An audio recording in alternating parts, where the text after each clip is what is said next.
نبی علیہ الصلوۃ والسلام فرمائی لوی حدیث دے وی اغتنم خمسا قبل خمس پنځه شیزونه مخکې د پنځونه غنیمت وګڼه پنځه شیزونه مخکې د پنځونه غنیمت وګڼه شبابک قبل حرمک ځواني غنیمت وګڼه مخکې د بوډاوالي نه ځواني غنیمت وګڼه د الله عبادت هم کولی شي پکې چې بوډا شي هغه رنګې عبادت نشي کولی ځواني په عیش او تماشو کې ګرځي نبی علیہ السلام فرمایي د ځوانۍ دا ځواني غنیمت وګڼه چې بوډاوالی در باندې راشي بیا ستا عبادت هغه خوند هم نه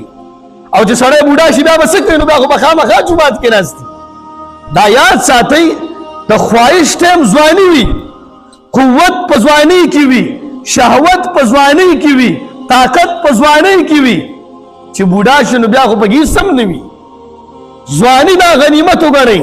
زمونږ او ستاسو ځوانان دا غنیمت نه ګڼي دا کوڅو کې دا تېروي دا په فیسبوکونو کې تېروي دا په همداسې عیش تماشو کې تېروي دا په ګپ شپونو کې تېروي او نبی علیہ السلام فرمایي دا غنیمت وګڼه او بل صحتک قبل سقمک دا صحت مخکې د بیمارۍ نه نبی علیہ السلام فرمایي غنیمت وګڼه الله صحت درکړې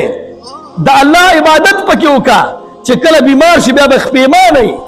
وغناک قبل فقرک د خپل دا مالداري د فقیرۍ نه مخکې غنیمت وګڼه مالدار صدقات هم ورکولی شي موږ چې مالدار وي لاسونه هم بند دي چې غریبانان چې څه وایي وس مې نشته ګینې قسم په خدای چې دا غر مې دې مسلمان ته ورکول مالدار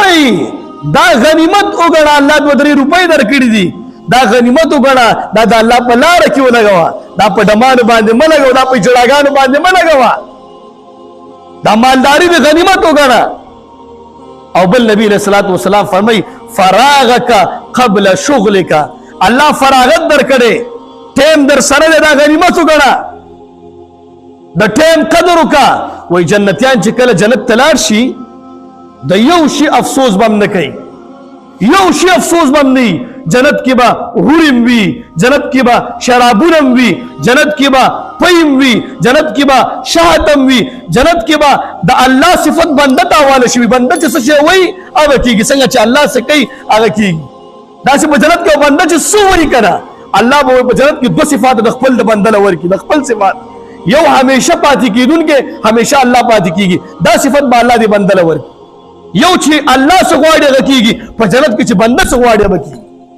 په جنت کې به انسان د کوم شي افسوس کوي د هغه وخت افسوس به کوي چې بغیر د ذکر نه کېږي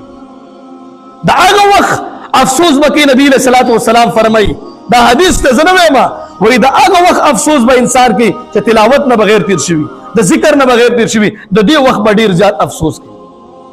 سلیم رازي رحمت الله علیه راځي وایي هغې به کتاب لیکلو کتاب چې کله به هغه پنسل ختم شو او بیا به چې کله هغه پنسل د سوکه تېروله هغه ټیم کې به د الله ذکر چالو کول یعنی دا ټیم به بغیر د عبادت نه تېرولو د وخت قدر وکړو زمونږ ځوانانو سره سپینګیرو سره وخت دی د وخت قدر وکړو د الله عبادت وکړو یو 2 رکعاته 4 رکعاته مونځ پکې وکړو نیک کارونه پکې وکړو قرآن پکې ووایو داسې نیک اعمال پکې وکړو او 5 نمبر وحیاتک قبل موتک دا زندگی د غنیمت وګڼه مخکې د مرګ نه چې مرګ در باندې راشي په تخته باندې پروت بیا به ته څه عبادت وکړي بیا خو ته خپل سپېږمین نشي بندولی